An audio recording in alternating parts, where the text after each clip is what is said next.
ये बात आप जरूर स्वीकार करें कि सोते समय आपको बहुत सावधान रहना है। और प्रायः गलती सोते समय करते हैं उपासक की, कोई प्रपंच की बात याद करते हुए या मोबाइल देखते हुए या कोई गंदी चेष्टाओं का चिन्ह, आपकी रात बेकार चली जाएगी। अगर गंदी चेष्टा हो गई तो सुबह भी बेकार हो जाएगी, दिन भी बेकार हो जाएगा, निरुत्साहित हो जाओगे। सोते समय आपको समय नहीं देना व्यर्थ चिंतन का। उसी समय विषय चिंतन होता है, उसी समय विषय भोग की आकांक्षा जागृत होती, उसी समय विषय देखने की इच्छा होती। मोबाइल है तो जिस समय आप अपनी शैया पर जाएं स्विच ऑफ कर दें। उसमें मैसेज घंटी आने का कोई भी रास्ता मत रखें। मान लीजिए आप उपासक हैं भगवत प्राप्ति के, 30-35 वर्ष ये नहीं था तो सब मर नहीं गए थे। और बोले इमरजेंसी, जब इसकी 30-35 वर्ष से पहले इसकी कोई रचना नहीं थी, मुझे लगता है, क्योंकि 30-35 वर्ष में ही इसका विस्तार देखा है। नहीं तो कभी किसी के पास मोबाइल नहीं। कोई बड़े अधिकारी तो इतना बड़ा वो, इतना बड़ा वाला वो ऐसे रखते थे। नहीं तो मोबाइल तो हमें लगता है 30-35 वर्ष। तो फिर इमरजेंसी कैसे चलती थी?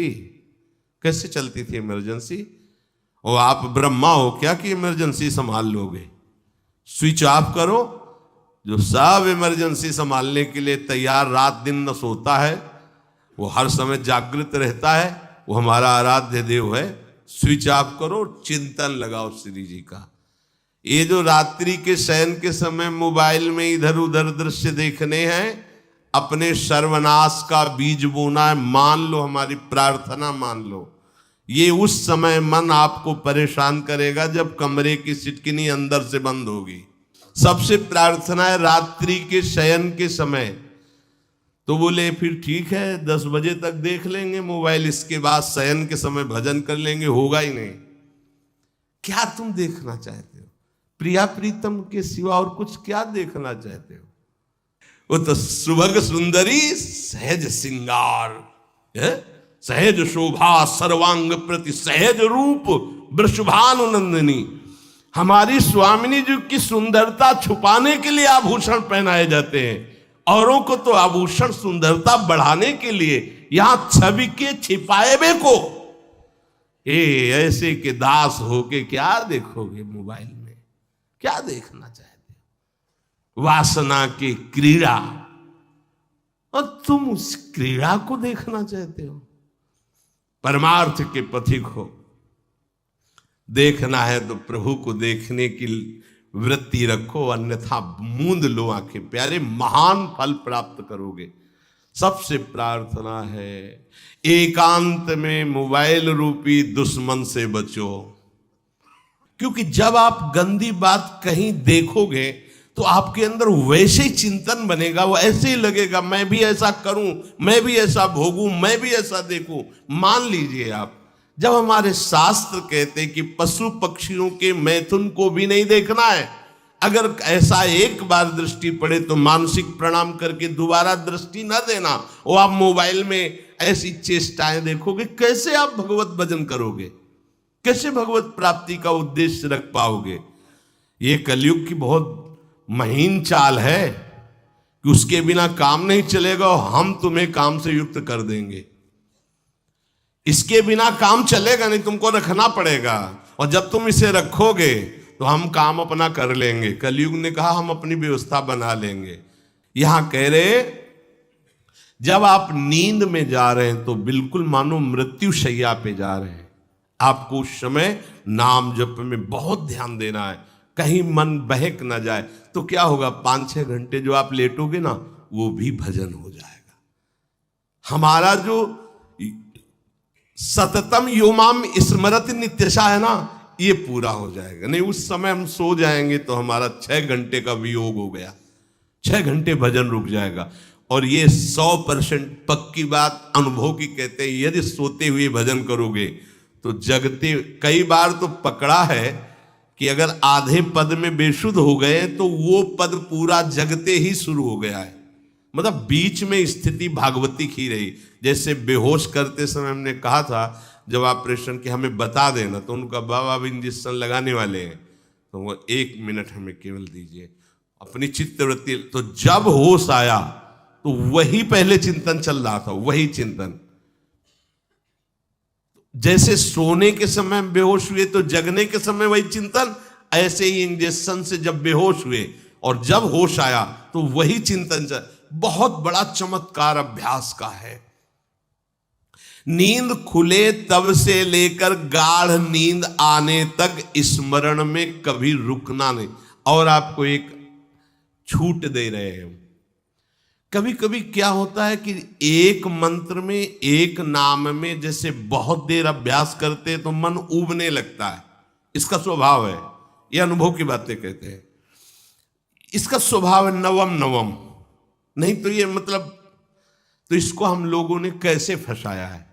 जैसे गुरु मंत्र जप रहे, अब 2-3 घंटे लगातार गुरु मंत्र जप, अब इसको उबन बढ़ी, अब ये छोड़ रहा है, बीच बीच में पता चलता है छोड़ना चाहता है, छोड़ रहा है, तुरंत इसको नाम में फंसाया। अब थोड़ी देर नाम में चला, फिर उबरा, बहुत विचित्र है ये, अब उसको फंसा दिया। उस पीछे की बात अभ्यास के समय, नमामि शमीशान निर्वाण रूपम विभुम व्यापकम ब्रह्मवेद स्वरूपम।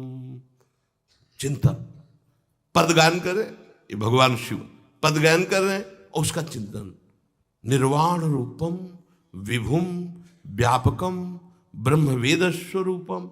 अब अपने यहां अवसर है, सुंदर सुंदर कोई पद गुरुमंत्र जब करते हुए मन जब उमने लगे, राधा वल्लभ श्री हरिवंश, राधा वल्लभ श्री हरिवंश, राधा वल्लभ श्री हरिवंश, इसमें भी उबने लगे। शुरू कर, जोई जोई प्यारो करे सोई मोही भावे, भावे मोही जोई, इसमें भी उबने लगे। सुधा निधि का कोई एक लाइन ले लो, ब्रह्मेश्वरादि सुदुरूह पदारविंद श्रीमत् पराग परमाद्भुत वैभव, ब्रह्मेश्वरादि सुदुरूह छोड़ना नहीं है, तू भाग में नवम नवम दे रहा हूं, नवम नवम। इसको फंसाने के लिए आपके पास अस्त्र हो, जैसे यहां चाकू, यहां पिस्तौल, तलवार, ये वो सब बिल्कुल वीर सजा रहता है, ऐसे ही अपने लोग सजे रहते। छोटा राधा, अब एकदम चिपक गया है आके, तो कैसे मारे, तो छोटी चाकू है ना, वैसे राधा राधा राधा, थोड़ा दूरी राधा वल्लभ श्री हरिवंश, थोड़ा और दूरी गुरु मंत्र, बड़े बड़े अस्त्र अपने पास रख ले। बहुत भाग रहा है तो फंसा दिया। प्रथम यथावति प्रणव श्री, अब लग पूरा पद गा उसमें लग, प्रथम यथामति प्रणव। भोजन पाते समय ऐसा अभ्यास किया है, 1 घंटा के पहले भोजन नहीं होता, चाहे 2 रोटी पाना हो, समय लगता है भोजन।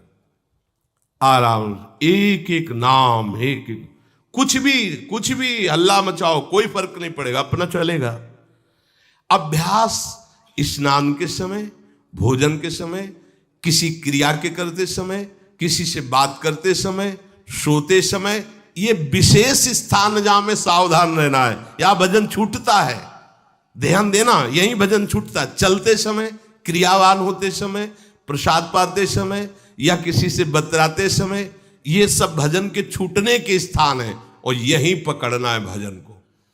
जब आपको बिल्कुल न लगे तो मानसिक सब बंद कर दो और गुनगुनाने लगो। जो धुनी आपको अच्छी लगे उसी में नाम, कोई नाम लेके, संसार का चिंतन न होने पावे, चाहे जो कुछ तुम जहां तुम्हारा मन आवे, गंगावरी गोदावरी, कुछ भी, भागवतिक चिंतन के सिवा संसार के चिंतन न होने पाए। पहले ऐसे अनन्य बनो, फिर बाद में अनन्यता आती। रसना कटो जो अनरट, हाँ विषय चिंतन कर रहे हैं, प्रपंच कर रहे हैं, बोले रसना कटो जो अनरटो।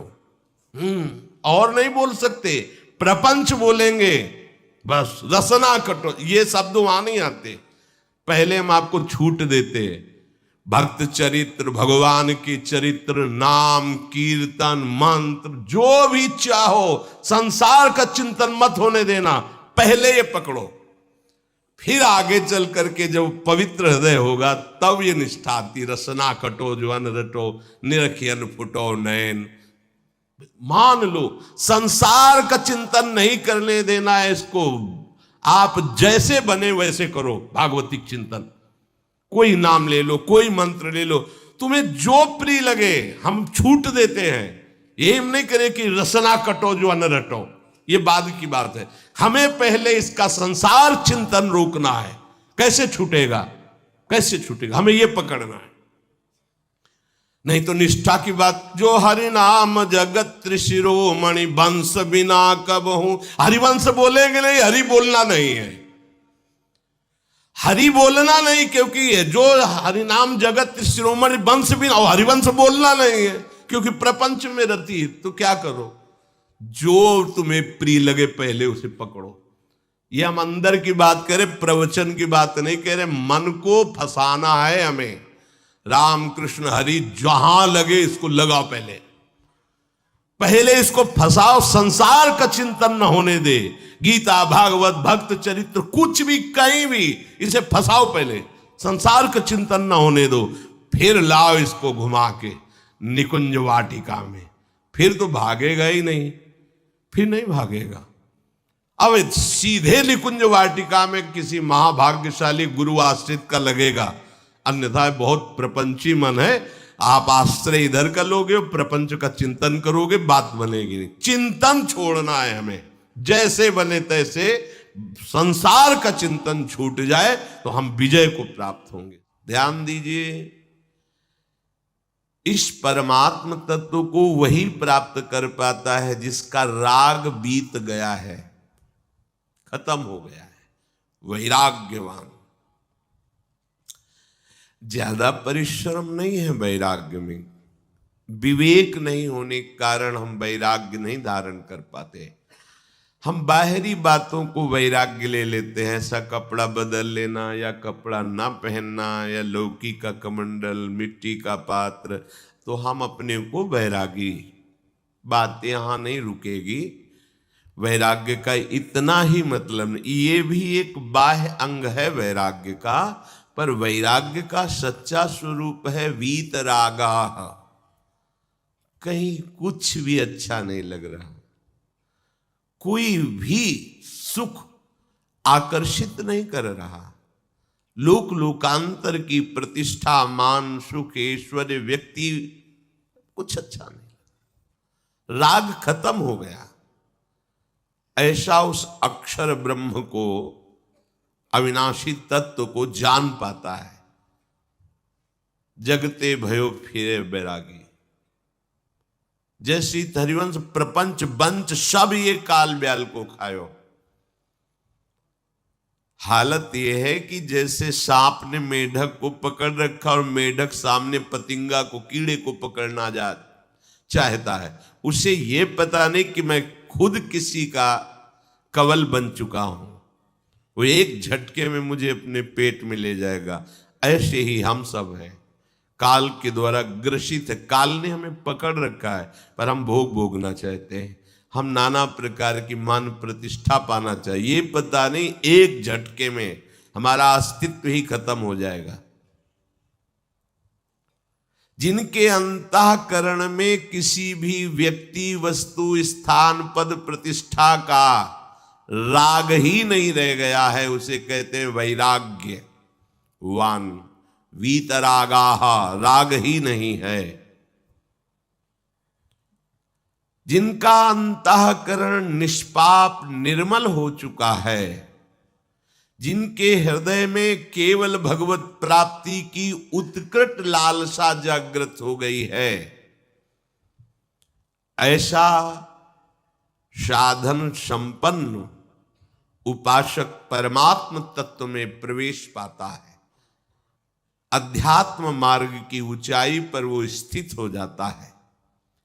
यदि छंतु ब्रह्मचर्यम चरंती, जिनकी इच्छा एकमात्र भगवत प्राप्ति की है, यदि छंतो, तो उनको क्या करना होगा? ब्रह्मचर्यम चरंती, ब्रह्मचर्य का पालन करना होगा। प्रत्येक इंद्रियों का निर्विषय हो जाना वास्तविक ब्रह्मचर्य है। केवल जनेंद्रिय से ही ब्रह्मचर्य को नहीं लेते, हमारी प्रत्येक इंद्रिय भोगों से रहित होकर भगवत अनुराग में नेत्र प्रभु को देखना चाहते हैं, त्वगेंद्री प्रभु को स्पर्श करना चाहती है, घ्राणेंद्री प्रभु के श्री अंग की गंध पाना चाहती है, श्रवणेंद्री प्रभु के वचन